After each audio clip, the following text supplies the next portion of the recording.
Bom, finalmente agora a gente vai começar a tratar de um tema muito importante também, que é relacionar o que a gente viu até agora com a planta.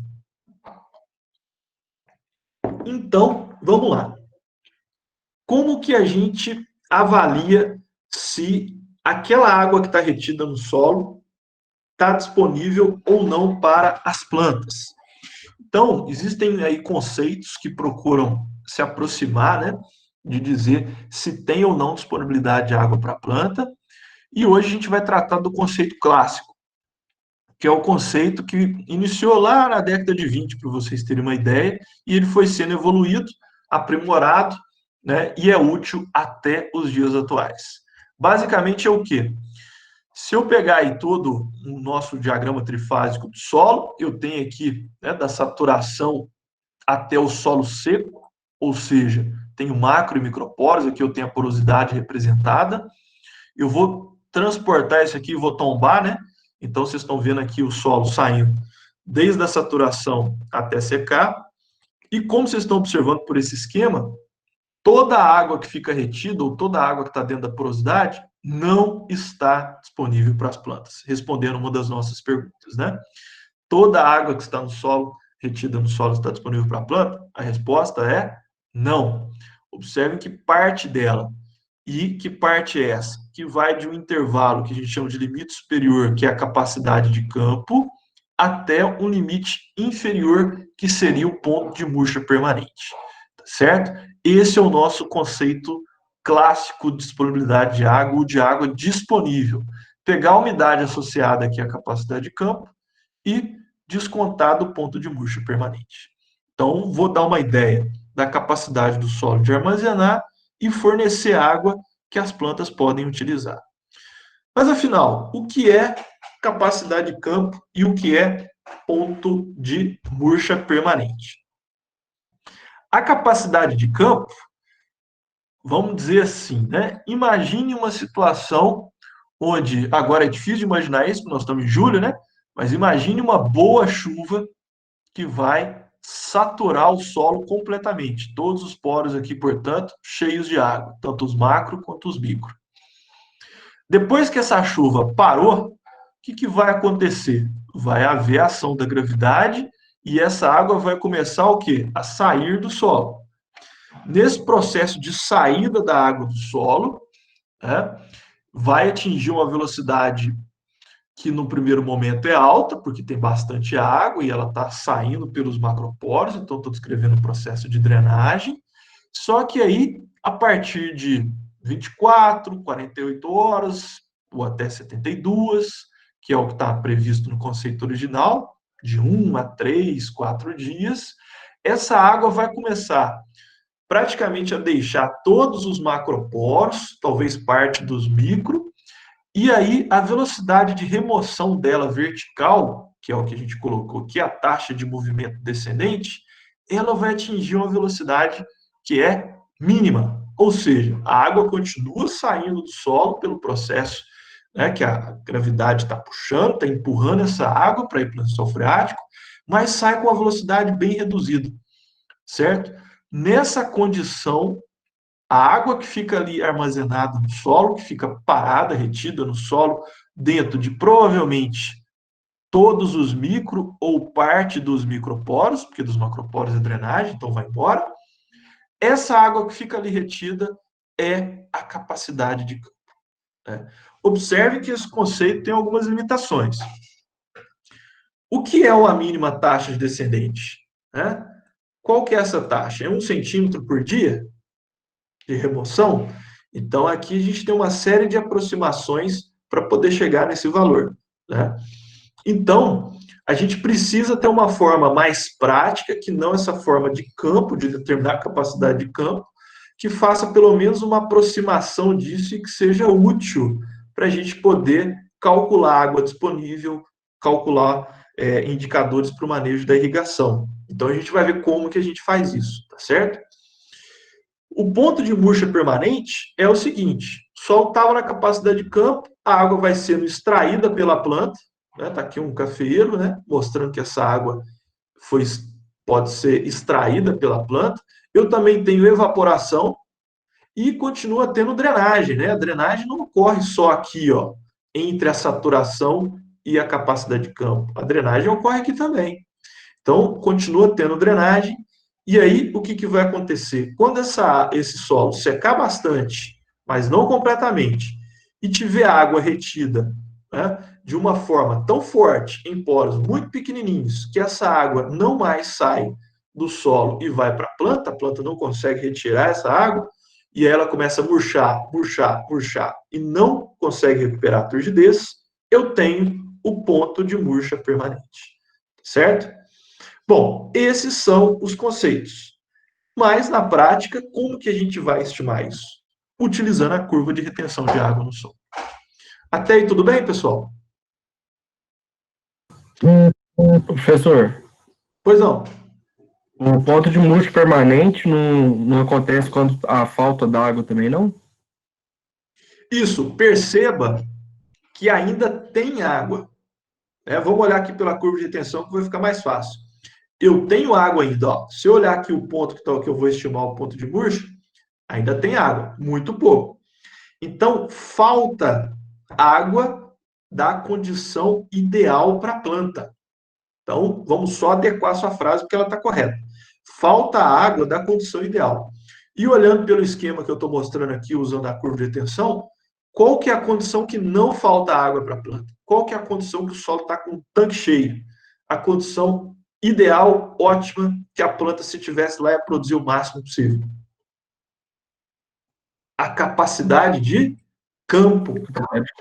Exatamente. Então, o ideal para a planta é a capacidade de campo. Por quê?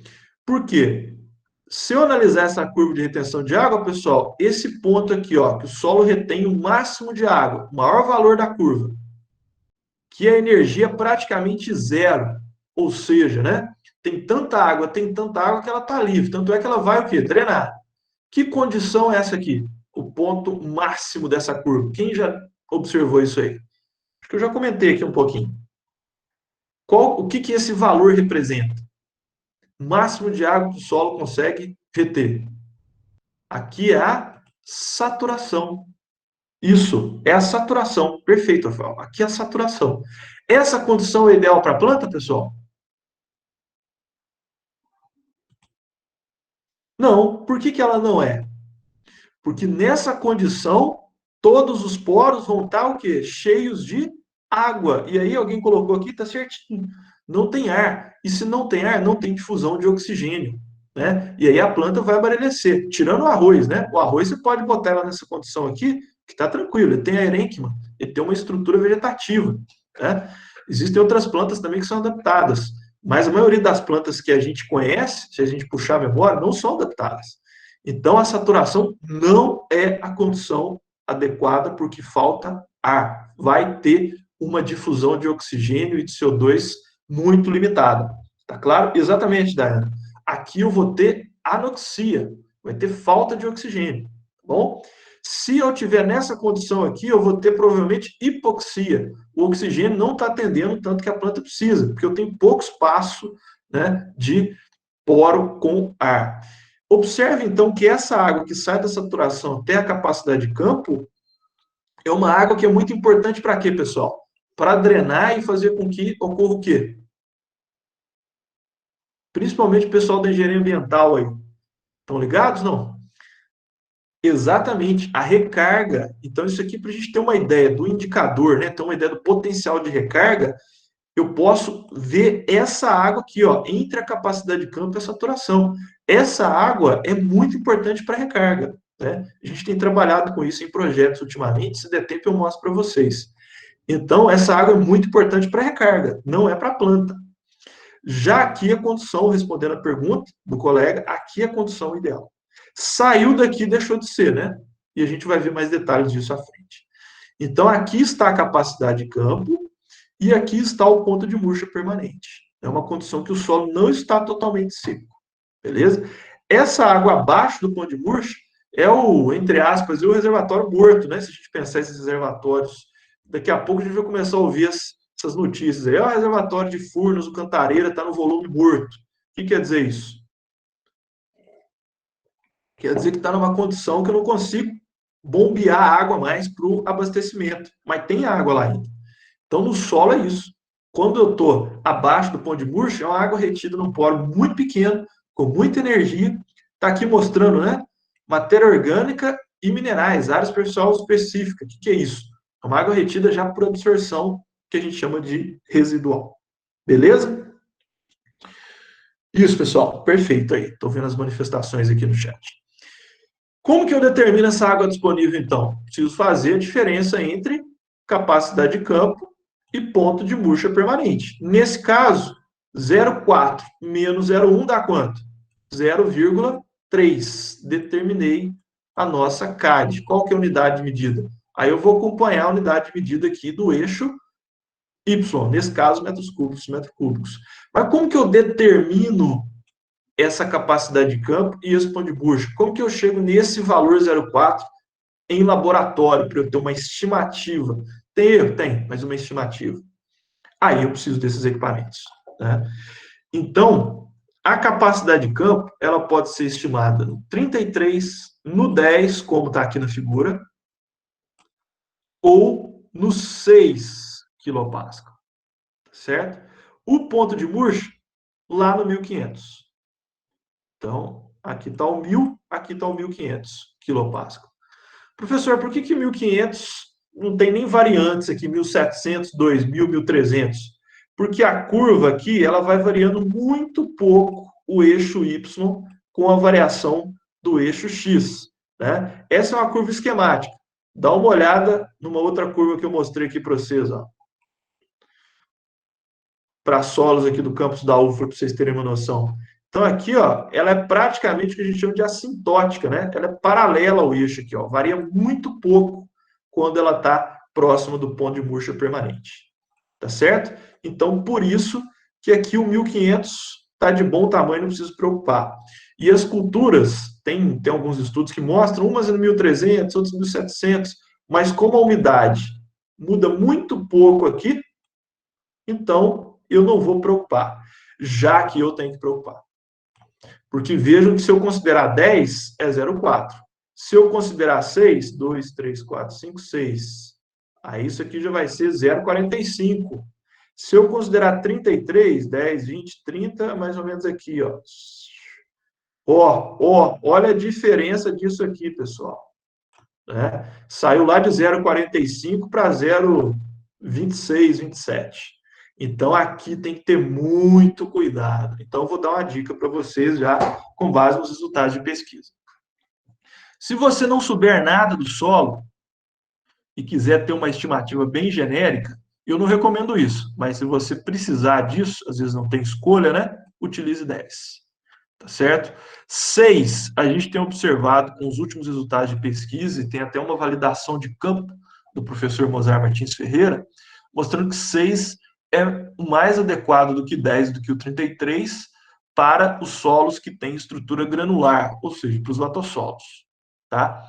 Para os outros solos, de forma geral, 10, e 33 foi uma primeira estimativa muito utilizada para solos americanos. E o pessoal importou isso, então é muito comum você ver isso em vários livros que estão simplesmente sendo traduzidos ou que não trazem pesquisas mais recentes do critério de estimativa da capacidade de campo. Então, não recomendo utilizar muito o 33. Eu recomendo ficar entre os 10 e os 6, tá ok? Depois a gente pode discutir mais sobre isso. Eu deixei uma referência, que é um artigo que a nossa equipe trabalhou, né? Fez parte até da minha tese de doutorado, para vocês discutirem mais esse assunto aqui de quando usar 6, 10 ou 33. Eu deixei lá no campus virtual, depois vocês dão uma olhada. Tá? Silvio Colaboradores 2014. Beleza aqui? Acho que tem uma pergunta aqui. Dependendo da textura, isso não fica sub- ou superestimado? Com certeza. Solos argilosos e arenosos, obviamente, vão mudar muito isso aqui. Né? A tendência é que o 6 e o 10 sejam utilizados por esses solos que são ou arenosos ou que têm muita macroporosidade. Por isso, 6 e 10 têm ocorrido mais para os solos brasileiros, né, que se encaixam nenhuma dessas duas. Ou são arenosos ou têm muito poro. Quando é um solo que não tem muito poro, pensa lá no horizonte B ou C de um cambisolo. Aí o 33 possa ser o mais adequado. Beleza? Como é pensar isso para florestas? Não entendi, Aline. Se você quiser abrir o microfone e falar?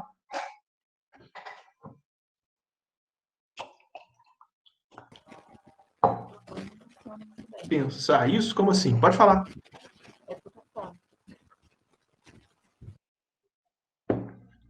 Oi?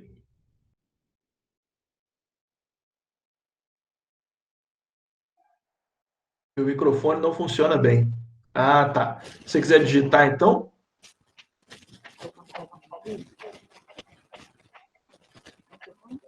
De fato, eu não estou conseguindo te ouvir mesmo, não. Mas se você quiser detalhar um pouco mais a pergunta, aí eu consigo te ajudar.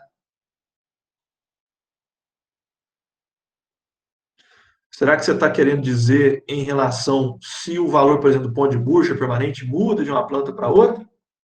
Ah, tá. Vou continuar então enquanto você escreve. Vou seguir sua sugestão. Beleza. Pessoal, será que existe um valor de CAD que é ideal, que seria adequado, né? Lembrando que CAD, voltando aqui, é a diferença dos dois. Tem uma referência internacional que fala que deveria ter próximo de 0,20 metros cúbicos por metros cúbicos, né? Nosso aqui deu 0,30, né? Que é 0,3 a 0,30. Só que deixa eu dar uma notícia para vocês, né? Solos do Cerrado, isso aqui é muito menos. Nossa, não é nem metade de 0,30, tá? E próximo da metade de 0,20. Então, infelizmente, os solos aqui de clima tropical, eles não têm, em geral, a maioria deles, né, próximo desse nível aqui. Oi? Quem quer perguntar? Eu estou vendo a pergunta da Aline aí, que ela falou como pensar isso para florestas. Se for florestas plantadas, por exemplo, eucalipto, a gente pode considerar também a capacidade de campo a ser escapear. Se for isso que ela quer perguntar, né? Não sei. Não, ela tá digitando aqui, depois a gente vai ver. Na minha dissertação de mestrado mesmo, eu fiz uma comparação lá, eu usei CSKPA como um modelo, como em um capítulo, em Ah, comparação para fazer a umidade ideal, com tipo uma simulação de umidade, aí eu coloquei como 6 kPa, a umidade ideal. perfeito. Mas eu não sei se é isso que ela quer perguntar, se muda no caso de floresta plantada, por exemplo. Vamos aguardar. Isabela, você está perguntando aqui, o que é a CAD, então, né? A CAD, veja que é o seguinte, a capacidade de campo é aquele ponto ideal, né? A condição ótima de disponibilidade de água para a planta. Se o solo tiver nessa umidade, no caso desse solo aqui 0,40, significa que a planta tem a sua condição adequada, do ponto de vista hídrico não tem déficit. E aí, com certeza, não vai ter estresse, né? Estresse fisiológico, déficit no solo. Ok? Se eu fizer a diferença da capacidade de campo menos ponto de murcha, eu tenho uma ideia dessa faixa aqui, ó, certo? O intervalo das duas. E aí eu posso usar esse valor aqui que vai resultar para comparar se o solo tem uma boa capacidade de disponibilizar água para a planta, que é o que a gente quer. Então eu consigo gerar um indicador da capacidade do solo de disponibilizar água para a planta. Então por isso que eu uso essa CAD. Eu simplesmente subtraio a capacidade de campo do pão de murcha para ter um valor para eu poder mensurar a grandeza, né? A capacidade que o solo, então, vai ter de fornecer água para a planta. Melhorou, Isabela? Acho que a gente vai falar mais disso, vai ficar mais claro também na hora que eu mostrar as importâncias das aplicações. Mas qualquer coisa você pode falar aí. Pessoal, um exercício aqui então para vocês, enquanto o pessoal vai se organizando. Se eu colocar essa curva de retenção de água do solo argiloso e solo arenoso, perguntar para vocês aqui, ó, qual retém mais água? Já fizemos esse raciocínio, né? Então tá fácil. Qual retém mais água? Solo argiloso. Por que o solo argiloso retém mais água do que o arenoso? Quem lembra? Como tem que ser o raciocínio? Porque para o mesmo que valor de potencial, certo? Para o mesmo valor de potencial, o solo argiloso aqui retém mais água do que o solo arenoso. Beleza? Posso fazer essa análise aqui para todos os potenciais, nesse caso, que está fácil. Então, se a pergunta for qual retém mais, É assim que a gente responde. Agora, olha a segunda pergunta. Qual que disponibiliza mais água para a planta? Aí, o que eu tenho que fazer? Aí eu tenho que vir aqui e marcar o ponto de murcho permanente, que é o 1500, e tem que marcar a capacidade de campo, vou usar o 10, certo? E a partir daí eu vou encontrar os valores que estão associados a esse solo e depois ao solo arenoso. E aí eu vou fazer essa continha aqui, ó. Tá certo, Isabela? Aí ajudando a responder sua pergunta. Solo arenoso, capacidade de campo 0,09, tá? Aqui, ó. 0,09. Solo arenoso está aqui. Ponto de murcho, 0,07. Está aqui, ó. Diferença, 0,02. Essa mixaria que vocês estão vendo. Solo argiloso, vou pegar aqui capacidade de campo, 0,40. Ponto de murcho permanente, 0,20. 40 menos 20, 20. Então, vejam que a capacidade de disponibilizar água para a planta do solo argiloso também é maior que o solo arenoso. Nesse caso, comparando esses solos. Né? Vocês vão ver que isso aqui pode se tornar mais complexo. Por quê? Porque às vezes um solo que retém mais água não necessariamente disponibiliza mais água para a planta. Tá? Vou deixar exercícios aí para vocês verem isso. Beleza? Vamos rapidamente comentar que fatores que influenciam a disponibilidade de água para a planta, que ela cabe. Né?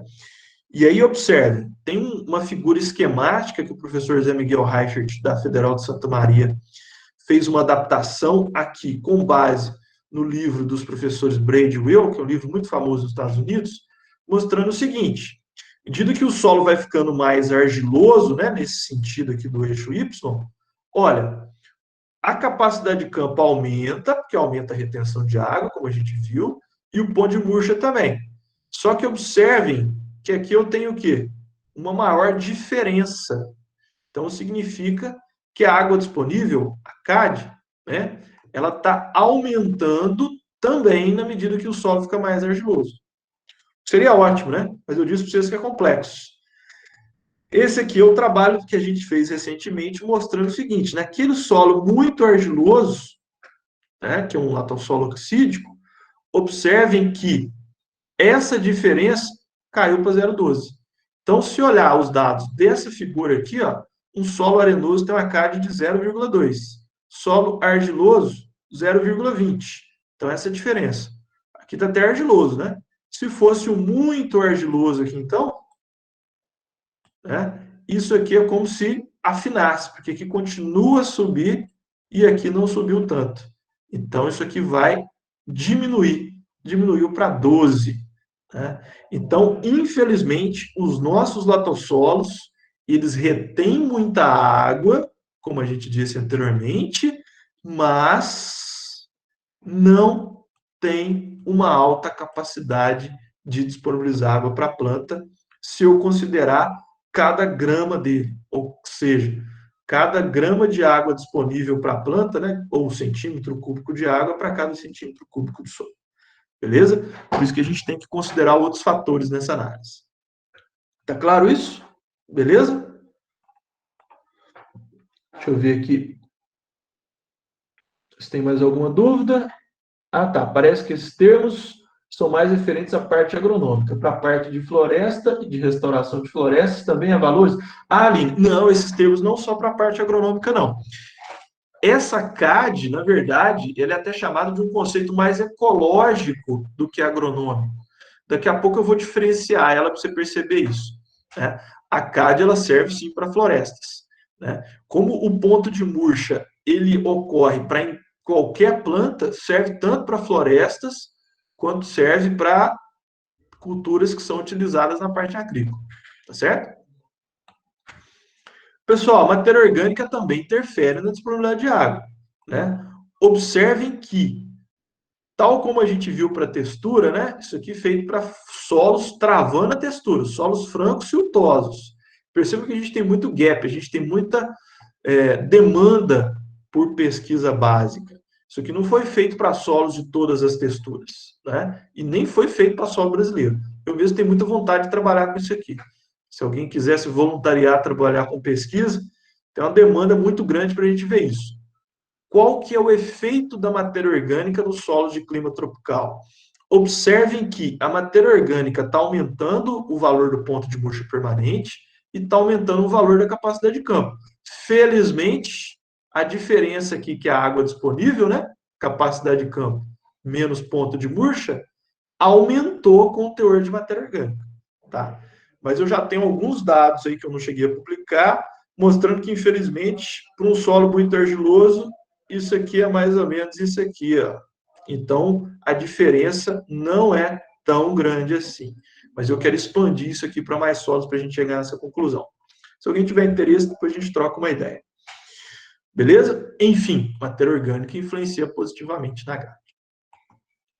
E o manejo? O manejo altera. Isso aqui é um trabalho do professor Geraldo, que divide a disciplina com a gente, mostrando que depois de 20 anos, eu tenho, agora sim na parte agronômica, só um exemplo, usando a CAD como aplicação, mas existem outras aplicações, mostrando que o sistema de semeadura direta, ele fez com que aumentasse a microporosidade, e aí isso implicou em aumento da disponibilidade de água para a planta, tá certo? Então, o manejo é capaz de elevar a CAD. Por quê? No caso do sistema de plantio direto, né, você tem uma combinação de preservação da porosidade, porque você não ara e gradeia todo ano, então você tem a microbiologia e a biologia do solo atuando na confecção dos poros, você tem geração de bioporos, como a gente comentou lá na aula de compactação, e você tem mais matéria orgânica sendo incorporada, que ela não se degrada na mesma velocidade que no sistema que eu uso arado de discos para preparar todo ano.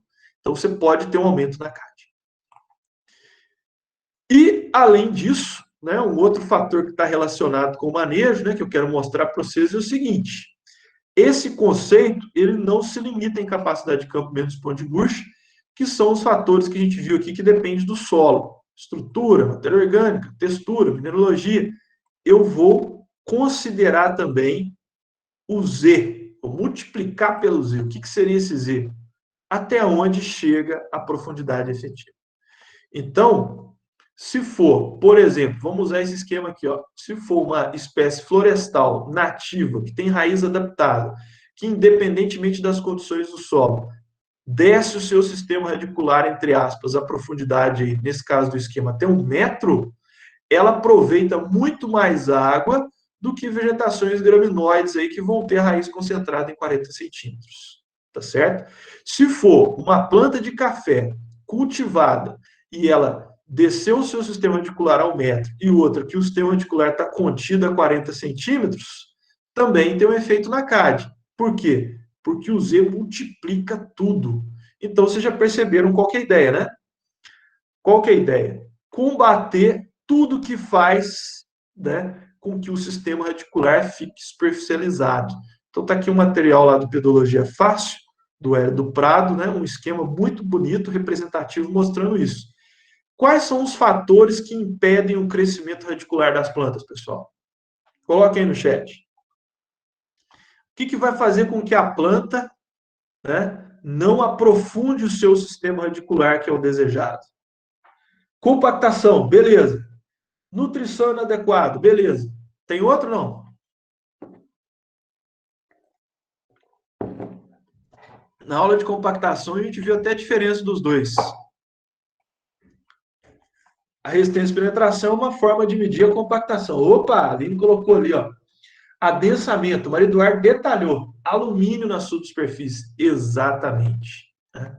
Os principais limitadores do crescimento radicular, seja uma planta cultivada principalmente, ou de qualquer outra planta, são esses. Compactação, adensamento, lembrando que esse aqui é o que ocorre em solos que têm horizontes adensados, né? Os solos que têm horizontes B ali, que têm uma porosidade reduzida naturalmente, devido à sua gênese. Solos compactados pelo mau manejo, ou manejo adequado, ou quando eu tenho um alumínio muito alto, que é o que está mostrando esse esquema, ou pobreza de cálcio, deficiência de magnésio, de fósforo, de boro, enfim. Nutrientes, adensamento e compactação. Então, qual que é a lógica? Se eu quero aumentar esse Z, o que eu tenho que fazer, pessoal? Manejo. Seja tanto do ponto de vista agrícola, tanto do ponto de vista ambiental, se eu quiser recuperar uma área degradada. Eu preciso fertilizar essa área ou eu preciso dar condições físicas adequadas para essa área para se ter. Aqui um exemplo, o pessoal da Embrapa, né, o pesquisador Djalma de Souza, fez esse esquema que eu acho muito didático, mostrando o seguinte: planta de milho em que utilizou o gesso, não utilizou o gesso agrícola, estava lá o sistema radicular confinado a 40, 50 centímetros de profundidade, utilizando essa coluna aqui, é o uso de água, tá certo? Então, usou 100% da água da superfície, 93% dessa camada, 47% dessa camada aqui, que é de 40 centímetros de profundidade. 40, 60. Quando expandiu o sistema radicular, porque usou gesso e fertilizou, o que aconteceu, né? A raiz conseguiu desenvolver em profundidade e olha aqui, usou 37% da água que estava armazenada lá embaixo, de 100 a 120 centímetros. Então, se eu aumentar esse Z, eu aumento a capacidade do solo de disponibilizar água para a planta. A gente tem um trabalho com isso, né, nessa linha de pesquisa, desde 2008, liderado pelo professor Geraldo César, que foi meu orientador, hoje meu colega, né, tem honra de ser colega dele. Foi publicado recentemente no Tópicos em Ciência do Solo, e eu deixei o material para vocês darem uma lida, né? Mostrando o uso de gesso, calcário incorporado em profundidade, adubações complementares, preparo do solo. Se for um câmbio solo, você tem que fazer um preparo físico, né, para romper o adensamento. Enfim, formas de fazer com que o café tenha um enraizamento maior. E aqui a minha colega, a professora Carla, mediu esse enraizamento, né? A gente fez as fotos, a nossa equipe fez as fotos, e a Carla foi até para o Canadá para avaliar, por meio de tomografia, o desenvolvimento radicular, tanto o cafeiro com 1 ano, nessa foto aqui o cafeiro com 3,5, e nós aqui ficamos encarregados de tentar reproduzir isso aqui, né? E a gente viu que o cafeiro de 1 ano foi capaz de usar aí 100% da água armazenada de 40 a 60 e 6% da água de 60 ao metro. Isso aqui é o café no primeiro ano, né? O pessoal da agronomia aí vai entender um pouco mais disso e ver que o café está novinho, novinho, novinho, e aqui já está com um sistema radicular que vai até 1 metro. Beleza, pessoal?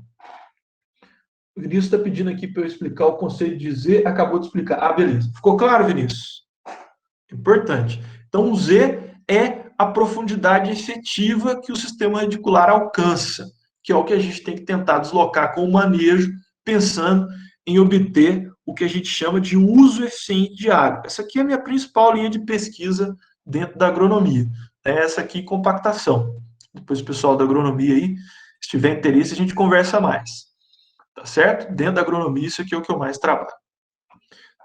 Não deixem de observar, pelo menos rapidamente, o texto que eu deixei para vocês lá, que tem umas 7 páginas. Eu fiz um recorte disso aqui, disponibilizei no campus virtual para vocês darem uma olhada. Pessoal, agora vem, né?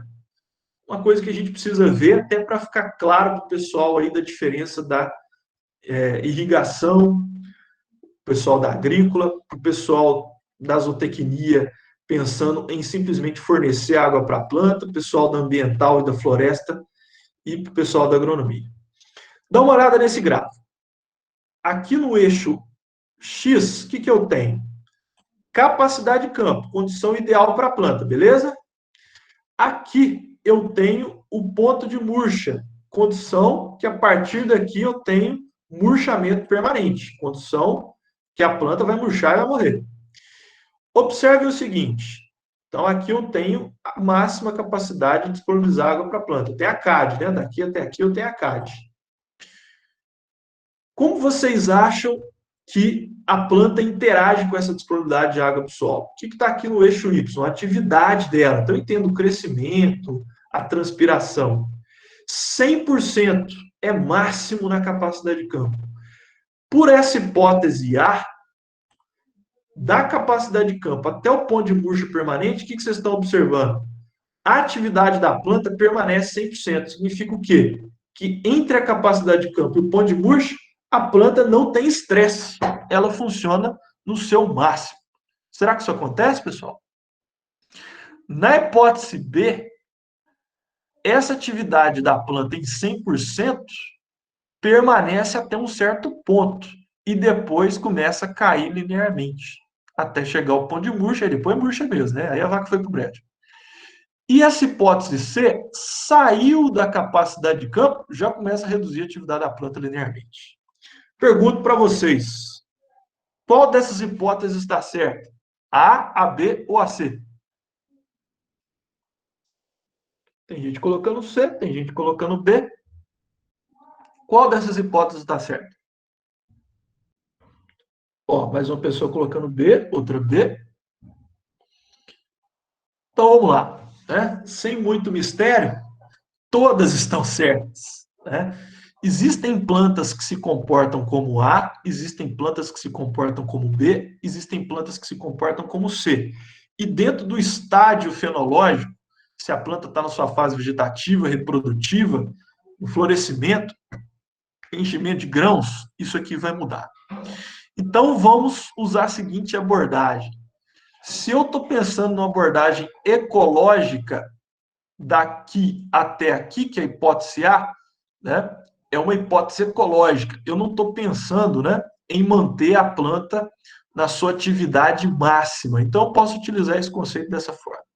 Se eu estou pensando do ponto de vista de manter a planta no seu máximo e pensando em plantas cultivadas, a hipótese B é a mais aceita. Então, a irrigação não pode deixar com que a água chegue até o ponto de murcha permanente. A irrigação faz com que a água fique entre este ponto e a capacidade de campo, que é o ideal. Que ponto é esse? O pessoal da agrícola e da agronomia vai ver, é o que a gente chama de umidade crítica. Então, a irrigação tem que ser não do ponto de murcha permanente até a capacidade de campo, mas da umidade crítica até a capacidade de campo. Ok? Isso está muito claro? Então, essa é a ideia dos conceitos de disponibilidade de água para as plantas. Do ponto de vista da irrigação, vocês vão sempre considerar a hipótese B. Então, por isso que o pessoal aí até respondeu mais a B. Professor, não entendi. Pode repetir, por favor? Isso depende do metabolismo C3 e C4? Certamente depende do metabolismo C3 e C4. Tem plantas que têm um metabolismo que são menos eficientes com relação ao estresse hídrico, né? E aí isso aqui vai acontecer. E outras que toleram mais. Então, depende, sim, de cada planta. Então, vou repetir as hipóteses. Na hipótese a planta da capacidade de campo até o ponto de murcha não sofre estresse hídrico, ou seja, a sua atividade não é reduzida. Ela trabalha no máximo, né? Seu aparato fisiológico trabalha no máximo, sem ter qualquer diferença até o ponto de murcha. Depois ela murcha e pronto, já era. Na hipótese B, ela trabalha no máximo, ou seja, tem atividade em 100% até a umidade crítica. Depois começa a cair linearmente, até chegar ao ponto de murcha e aí, pum, CNC. Né? E a hipótese C, saiu daqui, ela começa a ter redução da atividade. Né? Então, a planta, quando está no seu estágio mais crítico, provavelmente ela vai funcionar no C.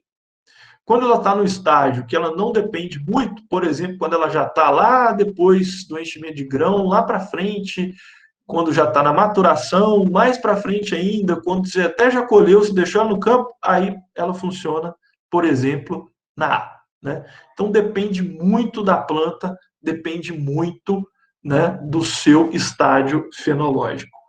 Do ponto de vista ecológico, a gente considera o conceito A.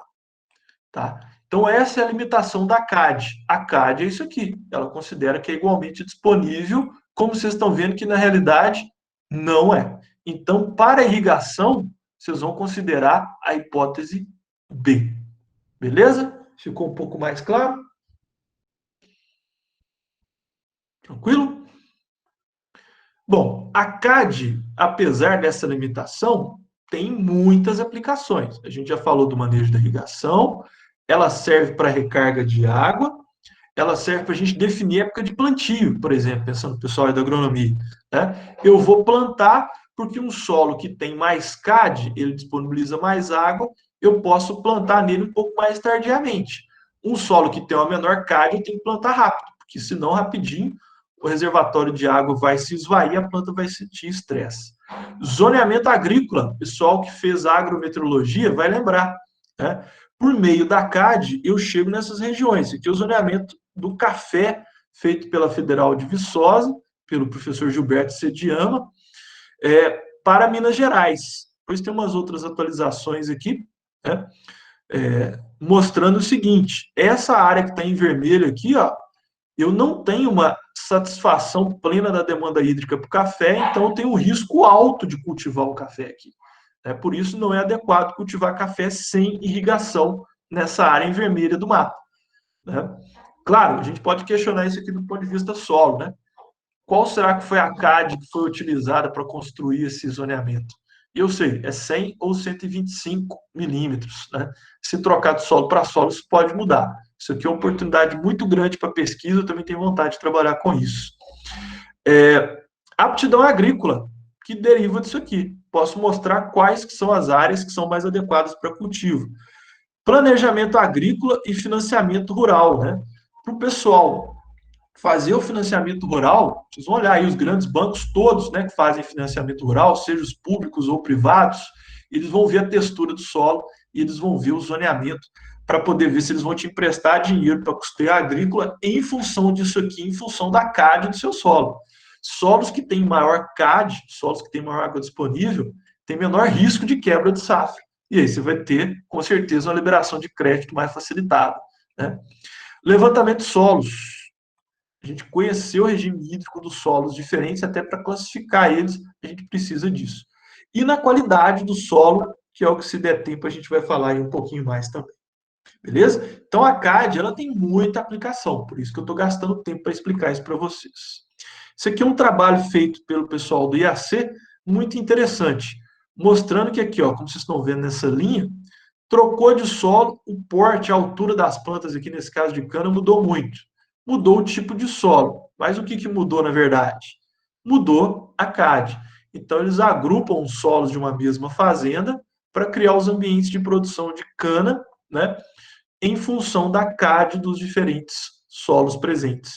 O pessoal aqui da UFLA já fez isso, o professor Newton já fez isso para o eucalipto, a gente já fez um pouco disso para o café também, né? Então, uma forma que a gente tem aí de aplicar o conceito de CAD. E aqui, eu já mostrei essa figura para vocês, que foi originada da minha dissertação, né? Lembram que aqui, quanto mais claro eu tenho, menos água, mas o que eu quero acrescentar aqui para vocês agora? Vejam que está tudo marrom nesse mapa aqui, que foi a partir desse, só que aqui agora eu tenho a interação dos conceitos, né? Capacidade de campo, ponto de murcha e água disponível, que é entre capacidade de campo e ponto de murcha. Veja que essa área onde que a planta estava concentrando as suas raízes, eu tenho maior extração de água do solo e já atingiu o ponto de murcha. Então, se a raiz não tiver, né, descido para baixo de 75 centímetros, para essa zona aqui que é verde, que está a água disponível, ela teria tido um estresse e poderia ter comprometido seu potencial produtivo, tá?